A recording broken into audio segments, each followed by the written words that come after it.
When we read the book of Hosea, chapter 4 verse 17, I like it when it is in English. Hosea chapter 4 verse 17. Are we there? Ephraim is joined to idol, let him alone. I have a version says that leave him alone. Jambo ambalo kwamba limenitatiza sana na hili verse, hii somo ni moja tu. I'm not much concerned with the first line, but I'm much concerned with the second line that says that just let him, leave him alone. Nimekuwa najiuliza jambo moja, kwamba kwa nini Mwenyezi Mungu aruhusu na azungumze jambo kama hili? Jambo kama hili la kuhuzunisha, kwamba huyu Ephraim amekuwa amefanya mambo mengi, lakini imefika hatua fulani ambayo kwamba Mungu anasema wachana naye, just leave him alone. I want to bring to your attention that the Lord that we serve is the Lord that sometimes can give up. Is the Lord that can give up. And it is something practical. If it is not coming into your attention, remember the time of Noah. Remember the time of Sodom and Gomorrah. God just talked. God gave advices. Na baada ya haya yote, Mwenyezi Mungu akaja kuchoka. Mwenyezi Mungu akakata tamaa. Nataka nilete kwa attention yako kwamba Mwenyezi Mungu tunayemwabudu ni Mwenyezi Mungu ambaye anaweza kata tamaa. Nimekuwa najiuliza jambo hili sana. Mbona Mungu mkuu, Mungu ambaye tunamwaminia aseme jambo kama hili? Ephraim is joined to idols, let him alone. Sometimes God is going to get tired.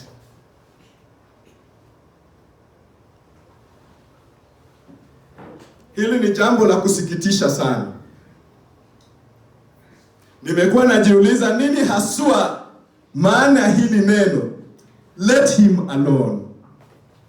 Wachana naye. Yaani Mwenyezi Mungu ameona maovu ambayo kwamba huyu Ephraim ameweza kutenda, na imefika hatua nyingine mpya, akasema yeye Mwenyezi Mungu kwamba sasa wachana naye. Na nimegundua wakati mwingine tukisoma katika kitabu cha Mwanzo 6 mstari wake ni 3. Hebu tuangalie hapo kama ni 3.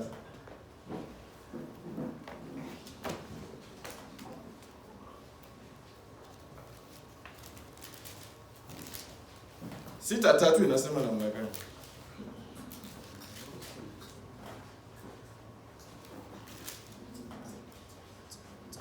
Yes, so and the Lord said, my spirit shall not always strive with man, for that he also is flesh.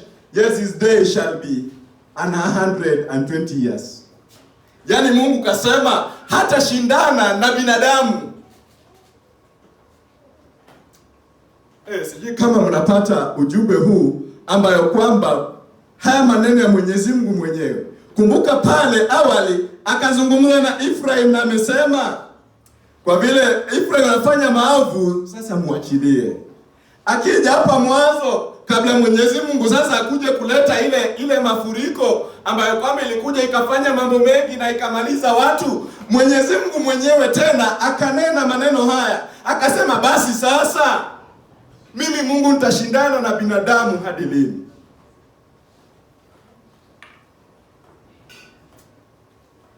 Mwenyezi Mungu akakata tamaa akasema, now in that man can stay many years, but now comes a time that he will only live for 120 years.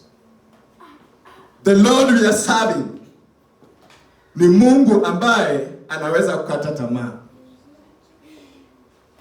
Andiko hili limenifundisha jambo moja, kwamba nisifuatilie mambo ya watu wengine. Maana kuna wakati unapigana na mtu, unasukumana na mtu, unamwambia kwamba fanya hili, tenda lile, ila huyu mtu hakuna success yoyote anafanya, hakuna jambo ambalo anatilia maanani. Ndiposa nikanifundisha kwamba wakati mwingine Mungu atakwambia kwamba wachana na huyo mtu, wachana naye. Sometimes nilikuwa nazungumza na Elda tukiongea tu stories zetu. Tukaongea story, tukazungumza kuhusu story ya kisa cha mtu fulani ndani ya kanisa ya Sabato ambao sitamtaja jina. Kaambia huyu mtu ameongeleshwa, ameambiwa namna hii, hatilii maanani. Sasa kama wewe Benard tutafanya nini? Nikampa jibu kwamba sasa mimi nitafanya nini? Kuna jambo huyo mtu hajasikia kutoka kwa tangu utotoni. Let's just leave him alone. Sometimes unaweza kata tamaa. Mungu ambaye tunamwabudu ni Mungu ambaye anaweza kata tamaa. Yaani nikiangalia hii haya kwa fikra zangu naona kwamba Mungu amesema sasa he is not going to plead with Ephraim. Yaani Mungu anasema kwamba now don't correct him. Yaani Mungu anasema haya yote ambayo kwamba Ephraim anafanya sasa muachilie. Yaani usimrekebishe, anatenda maovu, wachana naye. Anaabudu miungu, sasa wachana naye. Anapotea, la hasha, wachana naye. Hilo ndo jambo ambalo kwamba limekuja kwa fikra zangu. Ifike hatua ambayo kwamba Mwenyezi Mungu sasa anasema kwamba just leave him alone. Doreen, mbona unashangaa hivyo? There's a time God can decide to say that now let me leave you alone. Ni kwa sababu amezungumza nao. Lakini kutilia maanani imekuwa shida. Ni kama Mungu amejaribu kunena na Ephraim, amejaribu kumpa maandiko, amejaribu kutuma manabii kuzungumza naye, ametumia roho wake mwenyewe, lakini Ephraim bado akawa mgumu. Ndiposa Mungu akasema kwamba wachana naye. Just leave him alone. Just let him alone. Ni jambo la uchungu sana, acha nikuambia hata kabla tuanze hii sermon. Ni jambo la uchungu sana. Kama Mungu anaweza sema kwamba Elder George hataki kusikia, tuachane naye, wachana na yeye. Hiyo ndo jambo uchungu kwangu zaidi. Na usumbufu wangu wote. Kama Mungu anaweza fika hatua na sema huyo mtumishi wangu Benard, nimezungumza naye ya kutosha, sasa wachana naye. Just leave him alone. Yaani sasa usimrekebishe. Sasa usiongee naye tena. Sasa yale ambayo anafanya muachilie tu. Itakuwa ni jambo la uchungu sana. Itakuwa ni jambo la uchungu sana. Nikiangalia haswa hatua ya Ephraim, huyu mtu imefika hatua ambayo sasa Ephraim, in case he was given opportunity, he has now pondered the opportunities. Kama alipewa chances, zile chances zote zimekuja zikaisha, ameviharibu bila kubadilika. Ndiposa Mungu anasema now leave him alone. Ni kama Mungu anasema kwamba kila jambo ambalo kwamba lingeweza kufanyika, lingeweza kufanywa ili kwamba huyu Ephraim aweze kubadilika, limefanywa yote. Lakini Ephraim hajataka kubadilika. Ndiposa Mungu anasema just leave him alone. Najua kuna mzazi wa mtu ameketi hapa. Hakuna mtu msumbufu kama vijana. Kijana ni mtu anajua. Kijana ni mtu ambaye kuna ujuzi kama mimi. Imefika hatua mzazi ameongea, yani kama advices zote wamefanya, kama mazungumzo yote wamefanya, kama ni kualika wageni, counselors wameleta, lakini imefika hatua ambayo kijana hajaweza kufikiria hata na kubadilika. Kama ni mafundisho huyu kijana amepewa, kama ni warning, he has been given all the warnings that he could need. Kisha unasikia ama hamjasikia wazazi wanasema hili jambo. just leave him alone. Huko kwetu wanatumia lugha nyingine inaitwa chunymin oai. Chunymin oai. Yaani wazazi wamechoka naye. Ndiposa wanasema kwamba hiyo tuachane naye. Wachana naye. Wawelwe tunono. Tumeachana naye. Sometimes even the parents could give up on you. And it happens in a way that mtu kama huyu, kijana kama huyu, hata ifikapo wakati ambayo kwamba wazazi wamekata tamaa na yeye na wakachana naye, anaona kwamba maisha ni mazuri. Yaani ile dhambi ambayo amekuwa anaifanya, ile utukutu, anaona kama imekuwa ni kama lifestyle. Yaani ni jambo ambalo halimsumbui kabisa. Hiyo ndo jambo asua ambayo kwamba iko katika hali ya maisha yetu siku ya leo. Nataka nikuambie siku ya leo, kama hujashuhudia, lakini mimi nimeshuhudia, kumekuwa na shida nyingi sana, kumekuwa na mambo mengi sana. Nataka nikuambie katika hii dunia, hapa ndani ama kule nje, lakini nataka nikuambie jambo kwamba nimeona hata wamama ambayo kwamba mabwana zao wakasema achana naye, nimechoka na yeye. Wako, hata mniangalie kwa macho ya huruma. Ukweli ni kwamba wako. Hata hapa ndani huenda yuko na mimi sijui. Lakini nataka nikuambie hapa nje kuna bwana fulani ambaye kwamba mama amejaribu kumjenga, kumuinua, lakini asikii mpaka imefika hatua mama akasema wachana naye. Just leave him alone. Na kuletea hali ya dunia jinsi ilivyo. Imefika hatua ambayo watu wana uwezo wa kusema kwamba achana naye. Wamekata tamaa.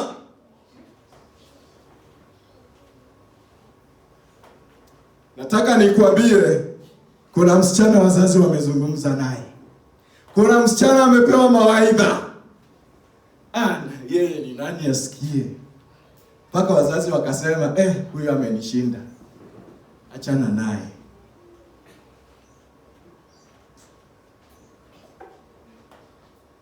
Hali ya maisha ndivyo jinsi ilivyo.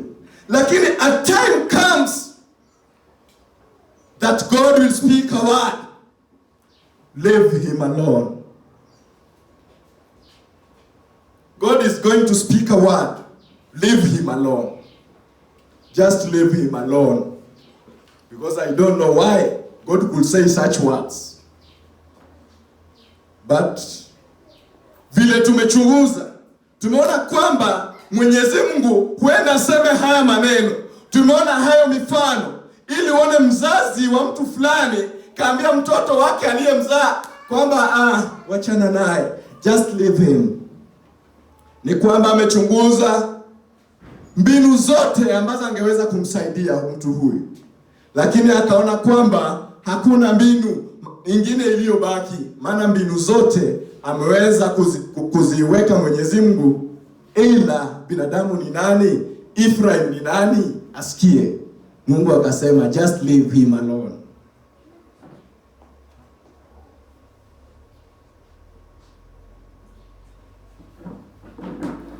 That sometimes we persist in sin. Kuna wakati tunakubali kutumikia dhambi. Kuna wakati watu wanahubiriwa, kuna wakati watu wanabatizwa, kuna wakati watu wanaonywa, lakini wewe umechagua kutumikia dhambi. Basi nataka nikuambie, there comes a time that God will say, leave him alone. There comes a time that God is going to give up. Na Mungu akisema wachana naye, tukisongelea tutapata historia fulani, mtona jinsi ambavyo ina madhara. Wakati mwingine tunadhani Mungu anacheka. Sometimes David says in the book of Psalms that God is laughing. God is laughing. Is it not something that, is it normal? Hata waandishi wale watu wa kuchora picha namna hii na namna hii na namna hii, utapata wamechora Mungu ambaye anacheka. Mmeiona? Hata waliotoa filamu Yesu akitembea huku na kule, nimejaribu kutazama hizo filamu, lakini ni nadra sana upate mahali ambapo kwamba Yesu anacheka. But sometimes David tells us in the book of Psalms that God is laughing.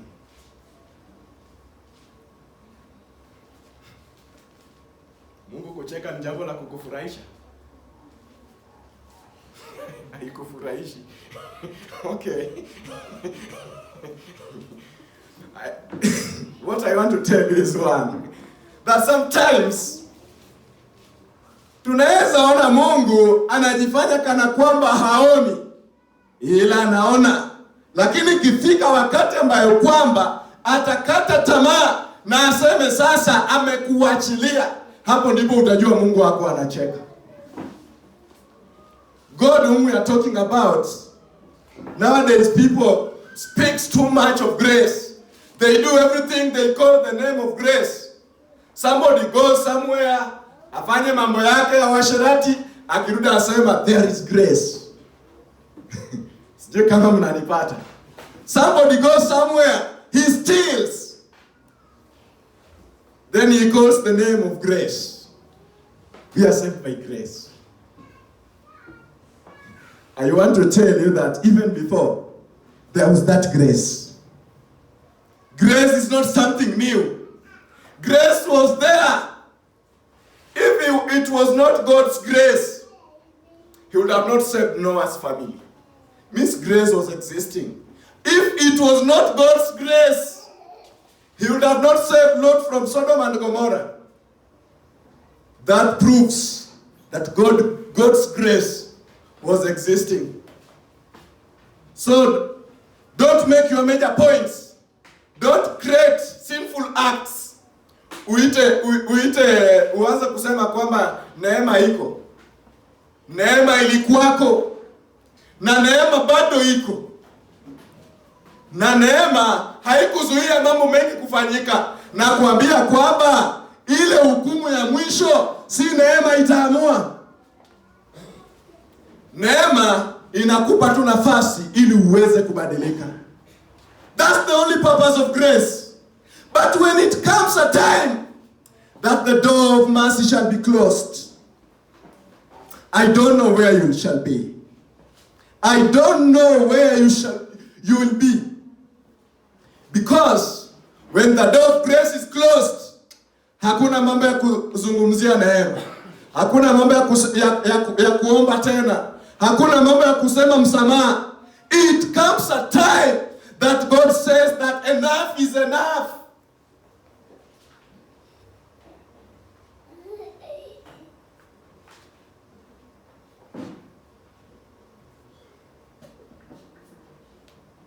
There comes a time that God is going to get tired with you.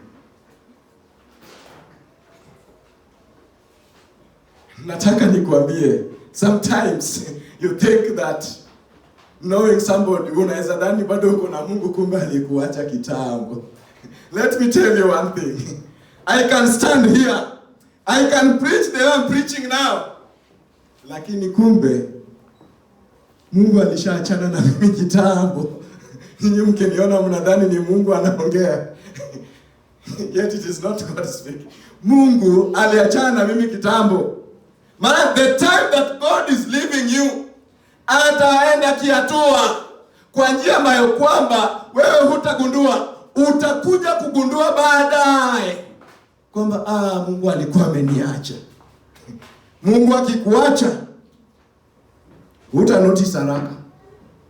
I can be preaching the way I'm preaching, but I've told you that sometimes Mungu alikuwa shaniacha na sijui. Huenda ikawa Mungu amekwisha kuachana na mimi. Amenionya, amenifundisha, lakini mimi ni mambo tu na koti yangu hapa, praise Lord, praise God, praise God. Nikirudi nyuma ya curtain, nafunga hivi, nafanya hivi na hivi. Then comes here, I tell you that God is with me. You never know when God is with you. Huenda ikawa amekuacha kitambo. There are some choirs that sings, and you should prove this. There are some choirs that preach, choirs that sing. They have all good voices. They can sing all the voices very well. Their presentation is perfect. But I want to tell you that the time wakianza choir, they call upon the Spirit of God to guide them. Baadaye wakaachana na Spirit ya Mwenyezi Mungu, wakaanza kutegemea vipawa vyao wenyewe. Amjui kuna watu hapa nje, hii choir hakuna mtu anasumbuaka kama mwenye anaimba soprano. Na mwenye anaimba sana sana ni soprano. Na hawakosangi miwani. Wengi wao wanapenda kuvaa miwani kama ya yule sister. Hawakosangi miwani. Wanapenda miwani kama hiyo yako. But I want to tell you something. That the time that choir decides that now we are going to look after our talents, and they forget the Lord, then they can be singing perfectly in front here. Ila Mungu aliwacha kitambo. Mungu alisema hawa hawasikii. Hawa ni vichwa ngumu. Mungu akatoa mkono wake pole pole, akaachana nao. I want to tell you that there are many youths who have talents. You can see them doing great things. But I want to tell you, you'll never know. Hutaijua kama Mwenyezi Mungu alikwisha kuwaacha kitambo.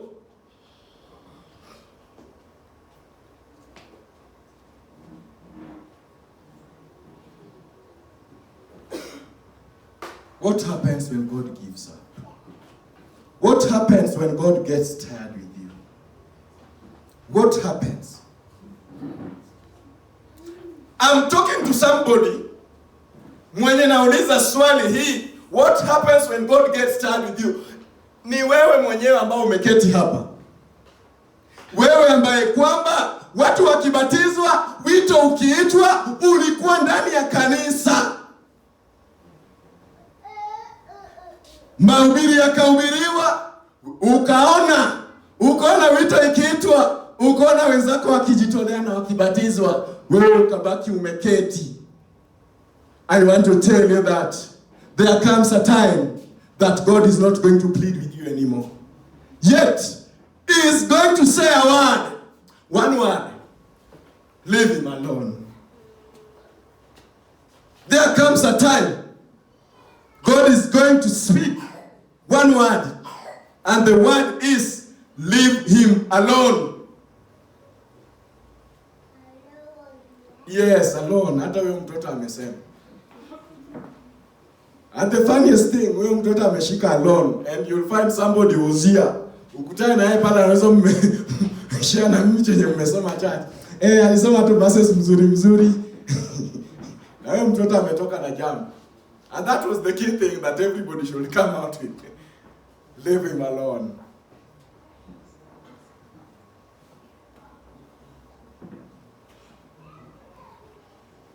Nataka nikuambie, a time comes, wakati ambayo kwamba Mungu amekwisha kunena na vijana, wakati ambayo Mungu amekwisha kunena na wazee wa kanisa, wakati ambayo Mungu amekwisha kunena na wamama waliomo ndani ya kanisa. Mungu akanena na watoto, lakini hawakusikia, hawakutilia manani, hawakupenda kubadilika. It comes a time that God is going to speak one word. Anaenda kusema wachana naye. Na kuambia kwamba wakati Mungu amekwisha kunena na wewe, na akazungumza na wewe, na umekosa kusikia, umekosa kutilia manani, God is going to speak one thing. Leave him alone. Mungu atasema kwamba muachilie. Na nataka nikwambie, wakati Mungu amekuachilia, utafanya dhambi na utaona madhara. utaona kwamba dhambi imekuwa ni kama lifestyle, and that's what is in the church. That's what is in the world. Somebody sins, but he has that courage. I want to tell you that those days, nchi ya Israel, kama ulitenda dhambi ungeweza ingia hapa, wachana na hapa, ungeweza kuingia? Jibu ni ndio, ungeweza kuingia, lakini ungekufa hapo. Hakukuwa na jambo lingine. Basi unaona dhambi imekuwa lifestyle, ambayo hata ukifanya dhambi, hata ukiingia hapa, you are very stable, you are not disturbed. Unafanya tu ukiingia, unachezea kanisa la Mungu namna hivi vile unataka, but comes a time that God is going to speak one word: leave him alone. Kuna hadithi ya huzuni sana katika Biblia. Kulingana na mimi, hiyo hadithi ilikuwa huzuni kwangu sana. Tukisoma kitabu cha Mambo ya Nyakati, ni Mambo ya Nyakati, Chronicles ndio Mambo ya Nyakati, ndio? Ya pili. 36:16 hadi 17. There comes something ambayo nataka we share from that book. But they mocked the messengers of God and despised his words, misused his prophets, until the wrath of the Lord arose against his people, till there was no remedy. Therefore, he brought upon them the king of the Chaldees, who slew their young men with a sword in the house of their sanctuary, and had no compassion upon young man or maiden, old man, or him that stooped for age. He gave them all in his hand. I've focused my attention in verse 16, which says, but they mocked the messengers of God and despised his words and misused his prophets until the wrath of the Lord arose against his people. It comes a time ambayo kwamba Mungu akawa anatuma wajumbe kwa wana Israeli. Lakini jambo ambalo wana Israeli wanafanya, first they mocked the messengers of God. They despised the words and misused his prophets. Kwa nini likawa jambo la huzuni kwangu? You know, when we are talking about the nation of Israel, this is a nation that knew who God was. This is a nation that knew the ways God used to present his information. Yani hii ni nchi ambayo walimjua Mungu. Mungu hakuwa mgeni kwao. Lakini Mungu kawatumia ujumbe, wakawadharau wajumbe hao, wakakataa kusikia. Na tukisoma utapata Mungu alikuwa anawatumia ujumbe tena na tena na tena. Mungu anatuma mjumbe wa kwanza, Mungu anatuma mjumbe wa pili, Mungu anatuma mjumbe wa tatu. Bado wana Israeli hawawezi kutilia maanani na kumsikia Mwenyezi Mungu. They still mocked the messengers of God. They mocked them, despised their words. Jambo la kuhuzunisha, hawa watu ambao kwamba walikuwa wanafanya hivi ni watu ambao walikuwa wanamjua Mungu. Sasa Sister Sarah, kuna kitu unaweza kuwa ujui ambayo Mungu anafanya hapa. Hujui wakati Mungu ananena nawe kama wewe mwenye anajua Mungu? You know, he sends his people and you despise the words. Sijui kwa nini hawa wana Israeli wakafanya hivyo. Huenda mjumbe wa kwanza akaja na njia isiyofaa ya kupitisha ujumbe. Sijui kama ni hiyo. Sijui kama mjumbe wa pili alikuja na hoja ambazo hazikuwa wazi. Sijui kama mjumbe wa tatu alikuja kama amechelewa. Sijui kama mjumbe wa nne hakutumia maneno kamili ambayo Mwenyezi Mungu alipeana. Ila jambo ambalo liko ni kwamba walikataa wajumbe wa Mwenyezi Mungu. Walikataa wajumbe wa Mwenyezi Mungu. Na kwa hivyo pigo likakuja kwao. God got tired. Mungu akachoka nao. I want to tell you that the message that Israelites wangeweza kusikia kwa siku moja tu. Ile wachukua miaka ngapi kusikia? 70 wakiwa captivity sasa. When God says leave him alone, take care. Mungu anaweza kukuchunguza ndugu yangu hata vile unapiga miayo namna hiyo. Naone mambo yote ambayo kwamba umeyafanya. Ajaribu kuzungumza nawe. Ajaribu kukuambia jambo na ukatae kusikiliza. Na kuambia comes a time God is going to leave you alone. Na Mungu akikuacha alone, there comes a problem. Maisha yatakuwa magumu. Ona wakati ambapo Bwana Israeli Mungu akaachana nao, walienda captivity kwa miaka ngapi? 70. Just a word that they could hear within one day has cost them hearing for 70 years. When God gets tired. Yani Mungu anatembelea wana Israeli. Yani Mungu anatembelea kanisa lake. Lakini watu hawataki kusikia sauti. Watu wanajua Mungu amesema nini. Kama Mungu amesema usizini, wanajua. Lakini wamekataa kusikia sauti ya Mwenyezi Mungu. Kisha Mungu anasema sasa achana nao. Wachana naye. And sometimes you can struggle with people here in church. You can struggle with people here in church. Unaweza waambia msifanye hivi, msifanye hivi, msifanye hivi, lakini wanakataa kusikia. It comes a time that God can tell that, elder, now leave them alone.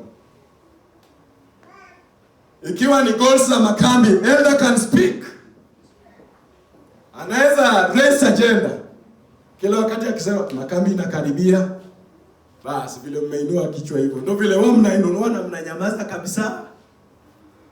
Mnainua kichwa hivyo na mnasikia na mnanyamaza kabisa.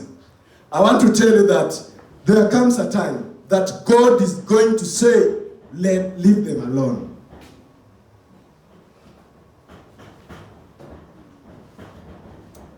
Kuna wazo lilikuwa linakuja kwa akili yangu wakati ninachunguza haya maandiko. Asubuhi nikifikiria nitazungumza na wana wa Mungu nini leo. Wazo lingine likakuja nikisoma hii kitabu ya Chronicles. Nikajiuliza, huenda ikawa wakati ule ambao kwamba Wanaisraeli walikuwa wanapelekwa captivity, kuna mama fulani huenda kawa alikuwa mjamzito. Captivity, akazaa mtoto akiwa katika utumwa. Basi huyu mama kalea mtoto akawa miaka 70. Sasa namuuliza mama yake, how did we came into this captivity? I don't know the exact answer the mother could have gave. I don't know the exact answer the parents could have gave. Lakini kwa fikra zangu, huenda mama akaambia mtoto kwamba, maana kuna ujumbe moja ambayo tulihitaji kusikia kwa siku ngapi? Moja. Ambayo hatukusikia Mwenyezi Mungu akinena. Ndio maana bado tunaisikia kwa miaka 70 ambayo tuko hapa. Nataka tu ufikirie katika maisha yako.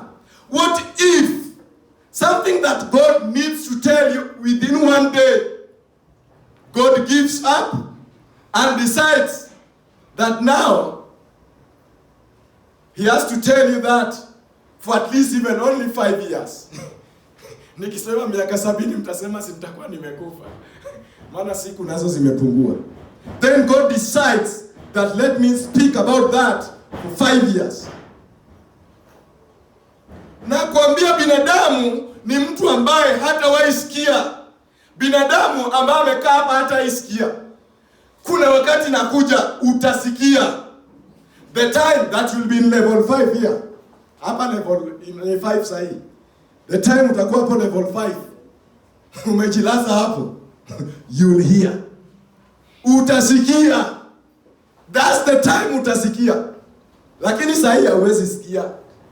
The time utakuwa level 5. Tukikuuliza kwamba sasa unataka nini? Kuinja. That's when you'll hear. The time we ask you, you feel like taking what today? Is it forage? Ni kuku. That's when you'll hear. You'll hear that when that time comes.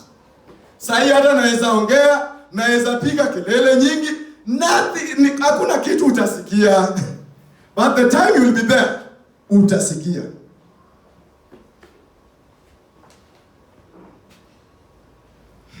Nataka nikwambie kuna mambo ukiwa na afya mzuri tu hivi. Mambo ambayo hata msichana wakati ako na afya mzuri anatembea, unaona sehemu ya nyuma inaongea. They will never hear. That time they feel that they have reached every point of their life. But it comes a time that now hiyo imepotea akakuwa slim hivi. Hataki kutoka nje. Comes a time sasa atasikia. Nakwambia kuna mambo huwezi sikia hivi. Wakati unapaka mafuta mzuri hivyo kama vile naona usenu inang'ara hivi mmepaka mafuta mzuri. Mafuta ya bei mzuri. Wakati bado unaenda kwa ile kinyozi kubwa. Siku moja nilipata youth fulani kwa kinyozi kubwa mpaka nikasema from today nitakuwa naenda hiyo kinyozi. Yani it comes a time that wakati ambapo utakuwa bado unaenda kwa hiyo kinyozi kubwa namna hiyo. Wakati ambao bado unapaka hiyo mafuta mzuri ya marashi, utasikia. Ikifika wakati umeanza kupaka ng'ombe, ile mafuta inaitwa ng'ombe bado iko. Unajua sipakagi mafuta ndio maana nauliza. When it reach that point, sasa utasikia. Time sasa unapaka ng'ombe. Mama Magi, time unapaka sasa ng'ombe ama salad ile ya kupika. Utasikia sasa.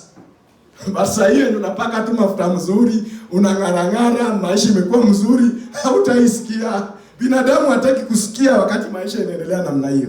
But it comes a time, hiyo ikiisha sasa utasikia. Kuna mama huwa anaongea na msichana wake. Anamwambia, hii mtu ya bodaboda wachana naye. Hatasikia wapi? Hatasikia wapi? Wachana na huyu mtu wa bodaboda. Msichana hawezi sikia. But it comes a time, huyu msichana atasikia sauti ya nurse. You know, nurses have only one voice. If I'm not wrong, push. That's the only voice that nurses have. Nurses have one voice. And the voice is that push. Hatuseme nguvu imeisha namna gani. They will still repeat the same word. Push. That's the time. That's the voice you will hear. Kama hawezi sikia sauti ya mama, then it means it comes a time that the girl is going to listen to a certain voice only once. Haitakuwa na maneno mengi, mara achana mtu wa bodaboda, soma, nini. Haitakuwa na maneno mengi, itakuwa ni moja tu elda. It will be one. Push. That's the only voice that I know nurses have. Be very careful on what you do.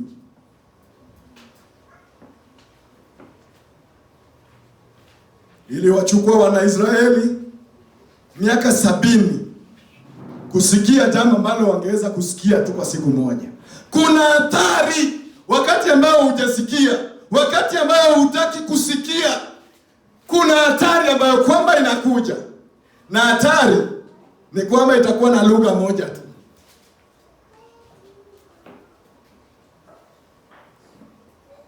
Hii maneno huwezi sikia kirahisi. Binadamu wasikii kirahisi. But it comes a time ambayo kwamba watasikia.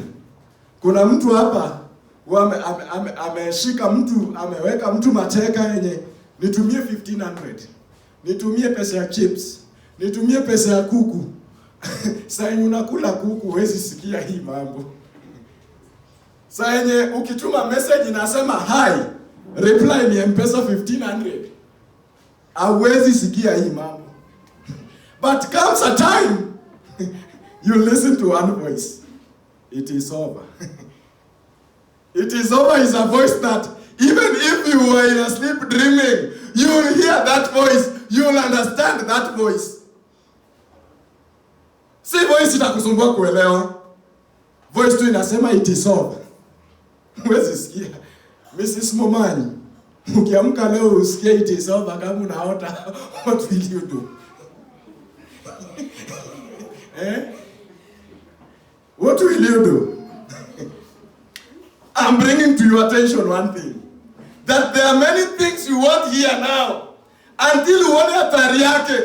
Wakati unaambiwa fanya hivi, huwezi sikia. Utaona tu pesa ya kuku yenye imeingia, utaona tu pesa ya saloon, utaona tu pesa ya makucha namna hii. Lakini the time that only one voice will come, you'll have to listen. Yani inakuja na hatari sasa. Some voices are open, but zikija sasa zinakuja na hatari.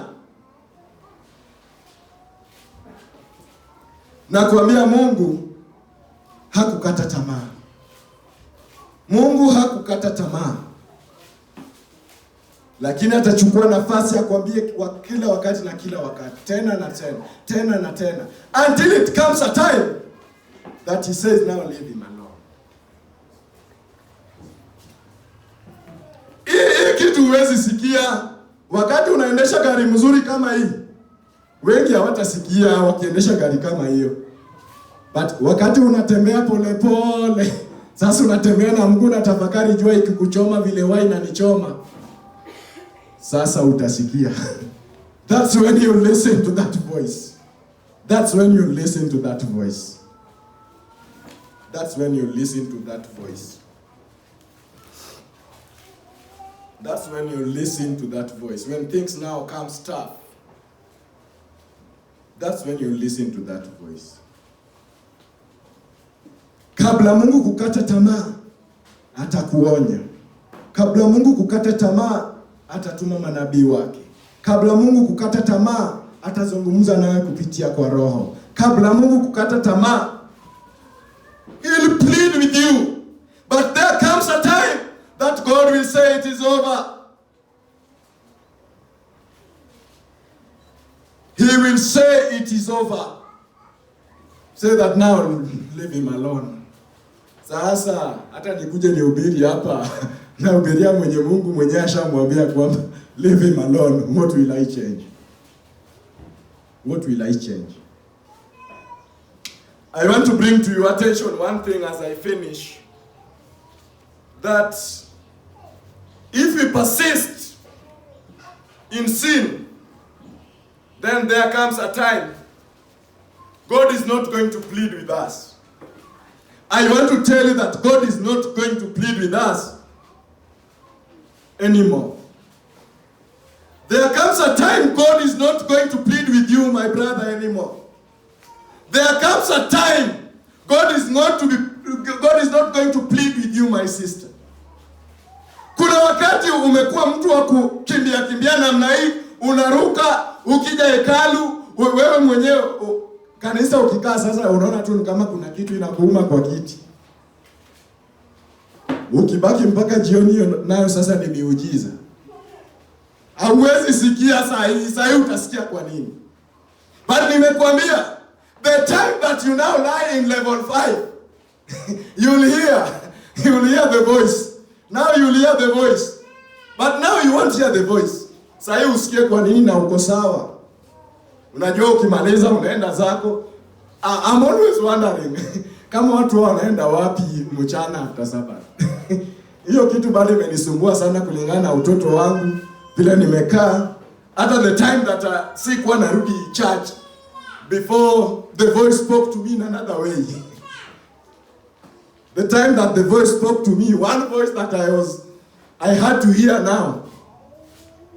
But nilichunguza nikaona hata kuna kitu kingine huwa nafanya nikibaki sijakuwa church mchana. Hakuna.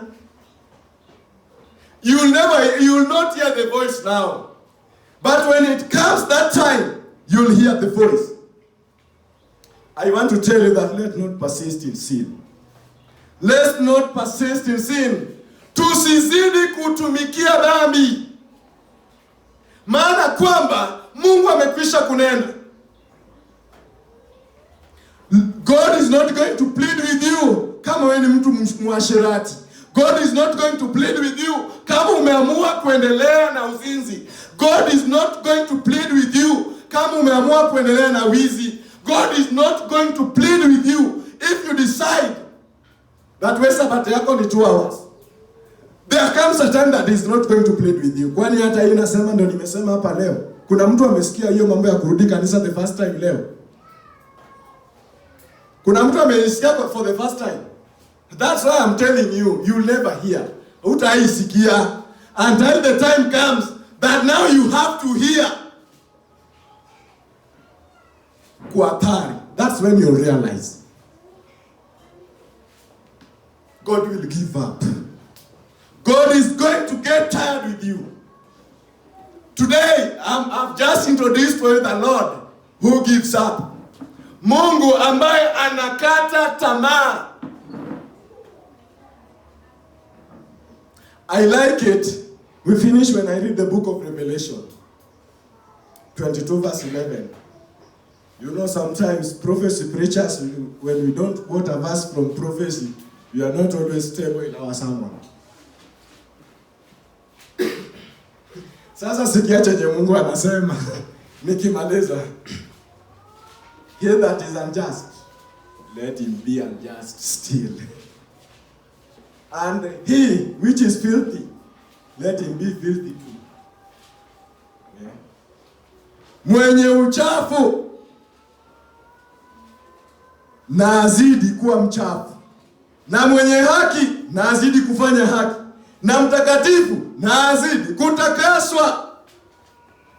Now God gives up. God gives up. Yani Mungu amechoka sasa. Anakuambia kama wewe ni mtu ambaye unapenda kudhulumu, endelea tu kudhulumu. If you like not coming back to church, you continue now. You know, sometimes tunafaa kujiuliza Mungu akiongea bwana.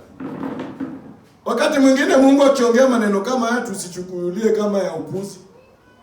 Tusichukulie kama mzaha. Nadhani Mungu kukuambia kwamba si wewe ni mzinzi, endelea na uzinzi sasa. Ni jambo la kukufurahisha. Mungu kukuambia wewe si ni mwizi, endelea na wizi sasa. Ni jambo ambalo litakufurahisha. Mungu akwambie wewe si ni mtu wa kudhulumu, endelea kudhulumu. Mungu akwambie wewe si ni mlevi, endelea na ulevi. You think it's something good? Unadhani ni jambo ambalo linafurahisha? Si jambo la kufurahisha kabisa. It shows that God has given up on you. It shows that God is tired of you. It shows that God's patience cannot go further. If you could listen to this today, na uwe mwenye haki. Let's pray that God might not say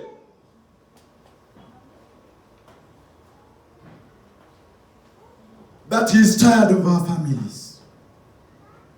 Omba sana Mungu asije akasema kwamba he has given up on your husband. Pray. Mungu asije akasema kwamba nao amekuachilia wewe kama kijana.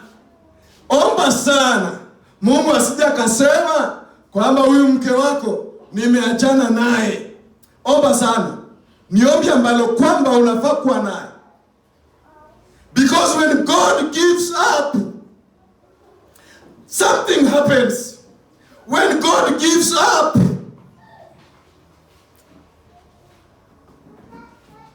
you'll find it not easy in your life. When God gives up, the Lord we are serving is the Lord who can give up. Pray. Omba sana. that God might not give up. Omba sana. Elder, ni jambo la kusikitisha sana. If God gives up on your family, ni jambo la kusikitisha sana, sister. If God decides to leave you alone. Remember, David sings in Psalms 23 that singewaweza adui zangu waliponiandama. So kama uwezi maadui zako, kisha Mungu tena akuache kwa mikono ya maadui, what will happen? When God gives up on you, pray that he might not give up on you. As a youth, pray that he might not give up on you. As the head of the family, Joma, pray that he might not give up on you. As the deacon in the church, pray that God might not give up on you. As the elder in the church, pray that God might not give up on you. As a singer in the choir, pray that God might not give up on the choir. Kwa kikundi ya vijana, muombe sana that God might not give up. God has spoken. Na atanena kwa njia nyingi. Hata sitataka tuimbe. Hiyo injili imetosha tu hivi. Kama Mungu anataka kuongeza kitu, ataongeza through his spirit.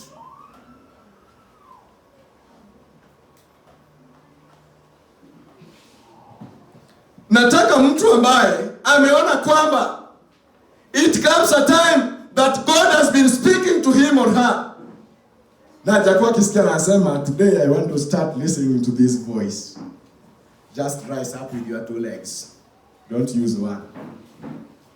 Then we have a prayer. Then we have a prayer. Pray that God might not give up on you. And I pray. Mwenyezi Mungu, tumeona neno lako limezungumza nasi. Tumeona jinsi ambavyo hasira yako ikaja na hata ukaamua kusema achana naye. Bwana, kuachana naye ni neno ambalo kwamba watu wako wamesimama na ombi lao kuu ni kwamba usije ukasema kwamba umeachana nao. God, if you might give up on us, the life might be difficult. If you might give up on us, we don't have anywhere to go. If you might give up on us today, the devil will continue overcoming us. If you might give up on us today, we will have nowhere to go. Mungu, naomba kwamba uweze kushuka. Naomba kwamba uweze kutukirimia neema pamoja na fadhili zako, ili kwamba tutembee kwa njia inayostahili. Tuweze kufungua masikio tusikie maneno yako. Maana wakati mwingine umesema watu hawa ni watu ambao wako na masikio na hawasikii. Watu hawa ukaona ni watu ambao wako na macho na hawaoni. Wafumbue macho leo, wafungue masikio leo, wakusikie wewe tu na utembee pamoja nao. Kuna mama hapa meoni mwake anaona kwamba Mungu umekwisha kusema umewachana na mume wake, na ni jambo la huzuni, na amesimama hapa na ombi lake kuu ni kwamba ufanye marejesho. Kuna mume wa mtu hapa ambaye akitazama familia, akitazama mke wake, anaona kwamba mambo yamekuwa magumu. Anaona kwamba umeachana na mke wake, umeachana na familia yake, na ombi lake kuu ni kwamba Bwana ufanye matengenezo. Wewe ni Mungu wa huruma. Uliwaonea wana Israeli huruma. ukawatoa tena utumwani, baada ya kwamba walikosa kusikia sauti yako. Ulimwonea Lutu huruma baada ya hasira yako kupanda. Ulimwonea Nuhu naye huruma wakati hasira yako imepanda. Bwana, onea watu wako huruma. Kuna kijana hapa ambaye ameshika uzinzi vizuri sana. Ongea naye leo, mfanyie matengenezo, msaidie aanze safari nyingine mpya. Na ukifanya hivyo, jina lako litapata sifa. Ni jambo kuu, ni ombi langu kwamba ukiwatendea wanao haya ambayo tumekuomba, hatutajipa sifa popote na kusema kwamba ni sisi tuliomba. Tutasema jina lako na lipewe sifa na utukufu. Nani katika jina la Yesu nimeomba na kuamini. Amen. Mbariki.